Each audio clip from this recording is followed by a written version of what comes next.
Olá! Esta pesquisa trata-se do IAPI da Lagoinha e foi desenvolvido pelos alunos Isabela Júlio, Mariana Leite, Thaís Gonçalves e Wender Gomes para o canal da disciplina de Teoria da Produção Habitacional do curso de Arquitetura e Urbanismo da PUC Minas, com orientação da professora Viviane Zerlotini. O Conjunto Habitacional IAPI, Instituto de Aposentadorias e Pensões dos Industriários, de 1942, é de autoria do arquiteto White Lírio Martins, constituindo um exemplo notável de arquitetura modernista no Brasil. Desse modo, foi criado com o objetivo de abrigar os aposentados do setor industrial mediante pagamento de um aluguel acessível a estes. Porém, a partir da década de 60, por conta de profundas mudanças na política previdenciária e de habitação no país, os apartamentos passaram a ser vendidos para os próprios moradores mediante financiamento. O conjunto habitacional fica próximo à Avenida Presidente Antônio Carlos, importante corredor viário que liga o centro da cidade a diversas regiões de Belo Horizonte. Além disso, no mapa podemos observar que o acesso é feito por vias de acesso dentro do condomínio. O bairro São Cristóvão se encontra na divisa entre as duas principais bacias hidrográficas de BH, a Bacia do Ribeirão do Onça e a Bacia do Ribeirão Arrudas. O IAPI está localizado na Bacia do Ribeirão Arrudas. Além disso, paralela ao conjunto de prédios, passa o Córrego da Lagoinha, canal revestido fechado embaixo da Avenida Antônio Carlos. Para entendermos como a tipologia surge no Brasil, é necessário retornarmos ao passado e ver os acontecimentos que a impulsionaram. Comecemos no ano de 1923, quando as Caixas de Aposentadoria e Pensões, a CAPES, surgem e regulamentam a Previdência. Já em 1930, os Institutos de Aposentadoria e Pensões, as IAPs, substituem as CAPs durante o governo de Getúlio Vargas.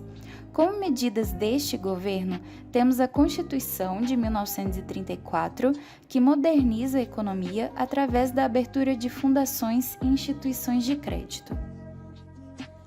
A criação das políticas habitacionais dentro dos IAPs foram decorrentes do aumento do êxodo rural a partir de 1940, que gerou um inchaço nas grandes cidades associado à lei do inquilinato, reduzindo a rentabilidade da locação e congelando os aluguéis. Dessa forma, aumentou-se os loteamentos e moradias clandestinos. Os institutos começaram a adquirir lotes nos grandes centros urbanos e criaram complexos habitacionais, sendo diversos, verticais e horizontais, com unidade uni- e multifamiliares. Neste contexto, surge o IAPI da Lagoinha, com o apoio do então prefeito de Belo Horizonte, Juscelino Kubitschek. A construção do conjunto habitacional iniciou-se em 1944 e foi finalizada em 1947, a fim de criar uma nova cara para a cidade e trazer o modernismo para a jovem capital. Junto aos complexos dos IAPs, acontecia em paralelo uma discussão para entender como o arquiteto está inserido na criação e modificação da cidade. Entendia-se a necessidade de expandir o papel desse profissional para além do desenho, inseri-lo na cidade real, ideia essa que reverbera até a contemporaneidade. Ao voltarmos nosso olhar para a década de 2000, temos o tombamento do IAPI da Lagoinha pelo Conselho Deliberativo do Patrimônio Cultural de BH, mas há também um estigma associado a esse espaço, devido à pedreira Prado Lopes, que encontra-se na parte posterior do complexo. Como medida para a mudança dessa imagem, em 2011 ocorreu pintura externa dos 9 blocos que compõem o conjunto.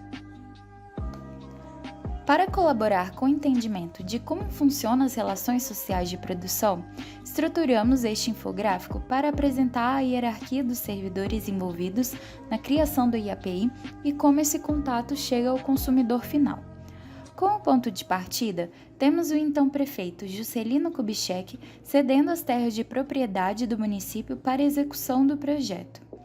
Após o apoio para a construção, é consolidada então uma parceria público-privada, ou PPP, na qual o corpo técnico da empreiteira se reúne para desenvolver a proposta dos conjuntos. Neste caso, o arquiteto White Lírio Martins e os engenheiros José Barreto e Antônio Neves assumem a concepção. O projeto é finalizado e aprovado pela Prefeitura. Dessa forma, temos o mestre de obras, os pedreiros e os auxiliares, todos trabalhando em hierarquia, para executar toda a ideia do projeto. Edifica-se, por fim, o conjunto habitacional. A proposta de uma habitação que vem de uma melhor forma de morar na cidade formal é atrativa aos moradores locais. Porém, é importante destacar que, sem o incentivo dos bancos através dos empréstimos, torna-se inviável o financiamento do apartamento para a classe social vulnerável. Assim, temos um Estado neoliberalista que se omite diante da crise habitacional, incentiva os investidores e os financiadores a sustentar esse ciclo das habitações populares e impor à sociedade como ela deverá morar, negligenciando os reais problemas da falta de moradia e visando o lucro final que essa cadeia gera. O conjunto habitacional IAPI está situado entre as avenidas José Bonifácio e Avenida Antônio Carlos, que interliga o centro de BH à região da Pampulha. Faz divisa com os bairros Lagoinha, Concórdia e Canadá. Ao seu lado também está a favela Pedreira Prado Lopes. Seu entorno possui boa infraestrutura e equipamentos urbanos e sua proximidade com o centro da cidade exigiu poucos recursos para sua urbanização. Alguns dos principais equipamentos existentes em seu entorno são o Hospital Belo Horizonte, a Igreja Batista da Lagoinha, o Hospital Odilon Bens e a Universidade Universitas, todos a menos de 1 quilômetro de distância. Além disso, encontramos inseridos dentro do planejamento do conjunto escola, igreja e comércios. Próximo a elas, tem-se 2 estações do MOVE, logo em frente à Avenida Antônio Carlos. O conjunto habitacional IAPI foi o primeiro na cidade a ser feito com blocos verticais, saindo do tradicional terreno com casas unifamiliares. Sua proposta de zoneamento também era ousada. Seu projeto previa áreas verdes circundantes e área de lazer central, alterando a relação de público-privado existente. A implantação do projeto original previa 11 blocos verticais, porém apenas 9 blocos foram construídos. Também, diferente de seu projeto original, perdeu grande parte de sua área verde, recebendo construções em sua entrada que bloquearam o eixo criado pela proposta original. Seu terreno possui alturas diferentes, tendo sua cota mais elevada no final do conjunto. Assim, possui unidades com 5, 6, 7 e 8 pavimentos que se interligam por passarelas entre si. As unidades mais ao fundo do terreno possuem também passarelas que fazem ligações com as ruas, facilitando o acesso.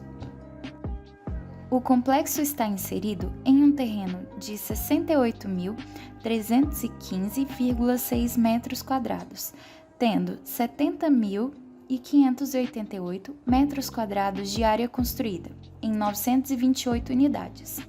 Sua planta tem um formato particular que favorece a destinação de cada espaço e cria uma entrada de luz central em cada edifício. As unidades habitacionais dialogam com as ruas por meio das vias internas, tendo acesso direto a elas. Já as que são externas, como a Avenida Antônio Carlos, há uma barreira arbórea para reduzir o impacto sonoro nas moradias. O uso foi pensado para criar um espaço público para a cidade e moradores, com espaço de lazer e equipamentos básicos de saúde, educação e cultura, e assim está sendo até o momento presente. Há quem passe pela avenida e não consiga reparar como o complexo é mais que apenas prédios residenciais. Há vida no espaço. Há área para crianças brincarem, idosos fazerem caminhadas matinais e se reunirem sem se locomover muito. uma relação de vizinhança é construída como não se vê de forma frequente nas grandes cidades. Reformas aconteceram a fim de revitalizar o espaço e afastar a imagem negativa, como a pintura externa, mas há também reformas internas para a manutenção do edifício e seu bom funcionamento. As unidades não proporcionam grande flexibilidade, tendo seus espaços bem definidos, mas tem variação de tamanho entre elas a fim de atender pessoas diferentes, seja por tamanho de família ou renda para adquirir ou alugar o imóvel. A partir da nossa visita ao IAPI, somando ao nosso conhecimento técnico, pudemos identificar alguns problemas resultantes da implantação do conjunto e que afetam a experiência de quem vive ou passa pelo local. Destacamos os pontos de má iluminação, principalmente nas proximidades do muro de arrimo feito para a terraplanagem do solo. Percebemos que há outro muro que circunda o lote e que dificulta o acesso ao conjunto. A falta de acessibilidade também é um transtorno quando não se tem rampas e elevadores nas edificações. Quem tem a mobilidade reduzida tem dificuldades de transitar no espaço. Outra questão é em relação à falta de valorização ao pedestre, que não tem o calçamento apropriado para as pessoas circularem no conjunto. A ausência de pista para caminhadas ou até mesmo ciclovias gera um transtorno em quem usa o espaço para praticar exercícios físicos, por exemplo. Os gradis colocados na intenção de proteger os carros também causam conflitos, pois entendemos que existe a falta de medidas da Prefeitura para garantir a segurança pública e dos moradores da IAPI. Dessa maneira, a solução torna-se provisória e a causa do problema não é resolvida. Junto a isso, notamos que há um grande parque verde que circunda o IAPI e que está em completo abandono. Essas áreas têm enorme potencial de fornecer às pessoas um lugar agradável de permanência e que poderia trazer mais conforto e qualidade de vida à população local. Na nossa pesquisa, pudemos identificar os percalços das políticas públicas que abrangem a produção habitacional.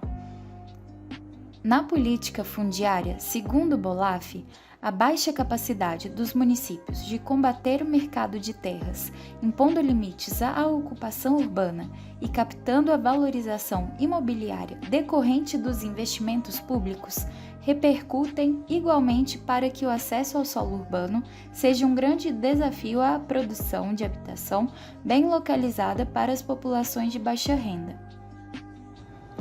Na questão da política urbana, o Plano Urbanístico de Belo Horizonte mostra claramente os objetivos de Arão Reis em privilegiar a circulação e proporcionar ao Estado o controle sanitário, fiscal e do desenvolvimento urbano. Na zona suburbana local, que seria destinado à acomodação da população mais carente, praticamente não se percebe preocupação com o dimensionamento das ruas, a beleza e o conforto da cidade, o que reforça ainda mais a segregação social e espacial. Por fim, a produção habitacional dos IAPs atendeu a seus associados, majoritariamente a classe média, permanecendo restrita e insuficiente para a enorme demanda do país, como os trabalhadores rurais e os trabalhadores informais urbanos. Concluindo a apresentação, trouxemos um esquema ilustrativo de como se dá a hierarquização política que deve garantir o direito à moradia aos brasileiros. O Estatuto da Cidade está na Constituição Federal e traz princípios gerais e regras que norteiam o desenvolvimento urbano no país. Sua premissa básica são o planejamento participativo e a função social da propriedade, ou seja, a população deve ser ouvida e atendida pelo governo, pois a moradia é um dever do Estado e um direito humano de todos. Na esfera municipal, temos o Plano Diretor, regulamentado em 2019, que reforça que a Prefeitura da cidade de Belo Horizonte deve proporcionar o acesso à terra urbana, à moradia, ao saneamento ambiental, à infraestrutura urbana, ao transporte, aos serviços públicos, ao trabalho e ao lazer, para as presentes e futuras gerações. E incluindo essas leis de esfera federal e municipal, temos atualmente a Operação Urbana Consorciada, AOUC, que envolve as empresas privadas juntamente com os moradores e os usuários do local. Aqui, percebemos que a constituição do IAPI se deu dessa forma da década de 40 e que esse modelo de produção habitacional ainda permanece nos dias de hoje. Por fim, apresentamos o mais recente Plano de Qualificação Urbanística Centro-Lagoinha, até a data de publicação deste vídeo. Elaborado pela Prefeitura de Belo Horizonte, este projeto visa melhorar e integrar as regiões Central e da Lagoinha por meio da qualificação dos espaços públicos do Complexo Viário da Lagoinha. Notamos que o IAPI está integrado neste plano e a expectativa é de que a acessibilidade desses locais seja melhorada e que haja ampliação da oferta da habitação. Bom, esperamos que a nossa pesquisa contribua para o esclarecimento da história do IAPI Lagoinha e sirva também de informativo dos atuais acontecimentos do conjunto. Obrigada por assistir!